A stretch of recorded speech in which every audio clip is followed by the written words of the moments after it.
Et bonjour les amis, bienvenue dans cette nouvelle vidéo, j'espère que vous allez bien. Et aujourd'hui il est temps de parler des nouveautés dans la ligne Le Roseau. Déjà première nouveauté, la ligne ne s'appelle plus chez Longchamp Roseau, mais Le Roseau comme le foulonné est maintenant appelé le foulonné. C'est parti. Alors dans la première partie de cette vidéo, je vais vous montrer les différences et je vais vous montrer la collection à travers des images. Et après en deuxième partie, je vais vous dire eh bien, mon point de vue, parce que voilà, on ouvre la discussion, donc je vais vous dire un petit peu mon ressenti. La ligne, comme vous le savez, chez Roseau, vous avez, enfin chez Le Roseau, toutes mes excuses, je ne suis pas encore habituée, vous avez la possibilité de choisir votre cuir, dans le sens où vous avez des cuirs lisses, enfin c'est un cuir de vachette lisse. Dans ce cas-là, les sacs, vous voyez là, je vais vous le montrer, la partie basse des anses, elle est toujours cousue à l'extérieur du sac. Vous pouvez toujours le voir. Donc ça, ce sont pour les versions cuir lisse. Alors que les nouvelles versions en cuir grainé, c'est toujours cuir de vachette, là, elles sont à l'intérieur. On ne voit en fait que les poignets. On ne voit plus je sais pas, on va appeler ça les pattes. Elles sont à l'intérieur. Une autre nouveauté qui est plutôt majeure, le cuir a changé. Pour les versions grainées, le cuir a changé. On a un cuir qui est vraiment beaucoup plus souple, beaucoup plus malléable. Alors, ce n'est pas aussi souple et malléable que la ligne Roseau Essentiel, mais elle est beaucoup plus souple que celle-ci. Hop, je le reprends. Celle-ci, c'est un cuir qui, voilà, vous pouvez quand même le plier et tout, mais on voit une certaine rigidité. Il est assez épais. Là, c'est tout à fait différent. Votre cuir est vraiment, je vous invite à le toucher, c'est vraiment, vous pouvez vraiment prendre votre sac et faire ça sans aucun effort. La métallerie est argentée. Voilà, on retrouve les codes du roseau, c'est-à-dire vous avez la fermeture avec le bambou, vous avez les deux boutons pression qui permettent soit de sécuriser au maximum votre sac, de le fermer complètement, ou alors vous pouvez l'ouvrir un peu plus grand et mettre un peu plus de choses. Voilà, donc on reconnaît la patte roseau. Je vais vous montrer maintenant tous les sacs qui sont sortis.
Voilà, on a plusieurs formes de sacs.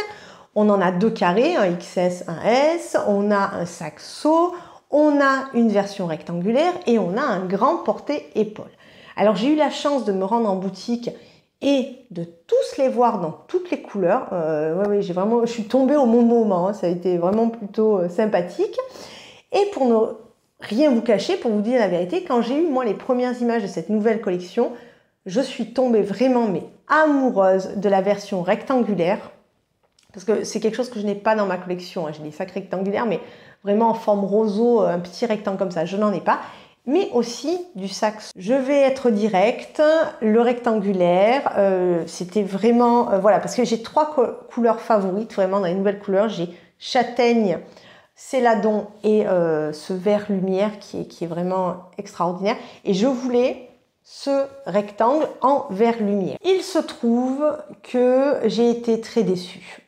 J'ai été très déçue dans le sens où le nouveau cuir qui est bien, attention, il est bien, il est souple. Voilà, si vous aimez un cuir souple, il est pas mal. Maintenant, pour cette forme-là de sac, eh bien finalement, je pense que Longchamp aurait dû garder un cuir plus rigide. Tous les sacs que j'ai vus, tous les rectangles, ils font des vagues sur les côtés. Alors qu'ils sont neufs, hein, ils venaient d'être sortis pour la présentation. Moi, déjà quand j'ai vu ça, je n'ai pas trouvé ça très joli. Je vous dis franchement, c'est beau quand les bords sont francs, raides et tout. Là, ça faisait déjà des vagues et je me suis dit, le cuir par essence, plus vous l'utilisez, plus il devient souple. Là déjà, j'ai des petites vaguelettes. Qu'est-ce qui va se passer dans le temps? Enfin, il va vraiment plus tenir sa forme. Donc j'ai été plutôt déçue. Après, au niveau de la taille, on est bien hein, sur le rectangle, vous pouvez mettre des trucs et tout. Hein. Donc déjà lui, je sais que, eh bien, ça sera sûrement un non. Ça sera sûrement un non parce que voilà, d'aspect, j'ai pas eu le wow que j'avais eu sur les photos. Concernant le saxo, eh bien finalement, ça a été la grande surprise. Parce que lui, de par sa forme, même si le cuir, voilà, comme je vous ai dit, il fait un petit peu des vaguelettes et tout, sur sa forme à lui, ça se voit beaucoup moins. Ensuite, j'ai bien aimé ce sac dont vous avez la poignée. Elle est très confortable et en plus, vous pouvez l'enlever. Car ce sac vient avec une bandoulière, donc vous pouvez le porter croisé. Et en fait, quand vous le portez croisé, vous pouvez donc enlever cette poignée qui peut être gênante. Donc lui, il est plutôt pas mal. En plus, même si c'est un XS, vous pouvez y mettre des choses. Parce que les autres sacs, donc comme je vous ai dit, je les ai vus, le petit carré XS, il est adorable. Non mais franchement, il est beau. Vous le voyez sur une étagère, vous allez le voir parce qu'il est vraiment magnifique. Mais il est vraiment petit. Quand vous le fermez complètement, au mieux vous mettez un petit porte-monnaie, un porte-carte, un rouge à lèvres, c'est fini. Pour moi, c'est pas tant un sac, c'est plus ben voilà un objet mode que vous mettez sur une jolie tenue, ça vous habille la tenue, mais pas plus. En termes de sac, non, moi je considère pas ça comme un sac. Le S est un peu plus grand, mais je vais vous dire, ça c'est un S, vous avez beaucoup plus de possibilités de rangement là-dedans que dans le S version nouvelle, là en cuir grainé. Celui qui, selon moi, est le mieux, pour, voilà, si vous avez des choses à transporter, eh bien c'est le porte-épaule M, qui lui, pour le coup, est plutôt grand. Hein, moi, je suis un petit modèle, on va dire. Je fais avec mes chaussures 1,60 m. Il est grand. Sur moi, il est grand. Mais je me dis, voilà, si j'ai vraiment beaucoup de choses à transporter, lui, je sais que je pourrais le faire sans problème. Et puis, il est plutôt bien fait. Maintenant, moi, quand c'est grand comme ça et qu'il y a juste une anse, j'ai du mal. Même si mon pliage extra il le fait, mais c'est vrai que je le porte souvent porté croisé en ajoutant une autre bandoulière. Donc voilà, moi je sais que je n'achèterai pas ce sac, mais voilà, si vous voulez un sac qui a une grande capacité, qui est plutôt bien fait, je vous conseille le porte-épaule M. Il y a un autre aspect qu'il faut prendre en compte, c'est les prix. Alors je sais, toutes mes dernières vidéos, je me plains du prix des sacs Longchamp. Maintenant, voilà, si vous suivez, vous savez que je collectionne Longchamp depuis bon nombre d'années maintenant. Hein. Et c'est vrai que là, ces dernières années, les prix, ils ont explosé. Là, une fois de plus, les prix sont hyper hauts et il n'y a pas de justification pour moi. Parce que même si, voilà, vous mettez 2-3 couleurs un peu funky, même si vous changez un peu la forme du sac, ça reste quand même dans l'esprit roseau. Il n'y a pas un changement de dingue. Et le cuir en lui-même, même si vous le changez, ben oui, il est plus souple, il est plus fin, mais c'est pas un cuir de luxe, hein, je vous le dis franchement, c'est un bon cuir, mais vous pouvez retrouver ce même cuir chez plein d'autres marques. Donc moi, là, les nouveaux prix, j'arrive pas à les justifier, honnêtement. Donc pour l'instant, je me dis, ils sont beaux. Oui, ils sont beaux, les couleurs sont belles. Le changement de cuir, moi... Finalement, je serais restée sur la version un peu plus rigide. Je trouve qu'ils auraient été encore plus jolis. Mais je comprends Longchamp hein, qui a envie un peu de changer. Mais je vais attendre. Je vais clairement attendre si je trouve une bonne opportunité. Mais là, à ce prix-là, moi, j'achète pas. Parce que, ben voilà, j'achète déjà tout au long de l'année beaucoup de sacs. Là, je trouve que non, ça serait bête d'acheter un sac ce prix-là. Alors que peut-être il va être soldé plus tard. Et encore...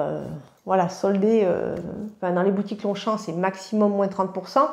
Donc une fois de plus, je vous recommande allez voir aussi les magasins qui revendent du Longchamp parce que en général, ils font des promotions un peu plus importantes. Mais là, concrètement, voilà, je n'achèterai pas pour l'instant. Même si, vraiment, je trouve que la couleur vert lumière est magnifique, même le céladon, même la couleur châtaigne, c'est très beau, mais non, pas à ce prix-là, c'est pas justifié. De toute façon, je vous ferai prochainement une vidéo sur tous les points qui m'embêtent un peu chez Longchamp depuis quelques temps. Et voilà, comme ça au moins vous aurez mon ressenti général. Les amis, maintenant c'est à votre tour. Dites-moi vous, si vous avez eu la chance de les voir, de les essayer, si vous avez déjà craqué ou pas du tout. Voilà, on ouvre la discussion. Moi je dis, c'est bien, c'est beau, mais non, il y a des trucs qui pêchent un peu. Donc voilà, on en parle. Merci d'avoir regardé cette vidéo. Si vous n'êtes pas encore abonné à ma chaîne, mais vous aimez ce type de contenu, je vous en prie, abonnez-vous.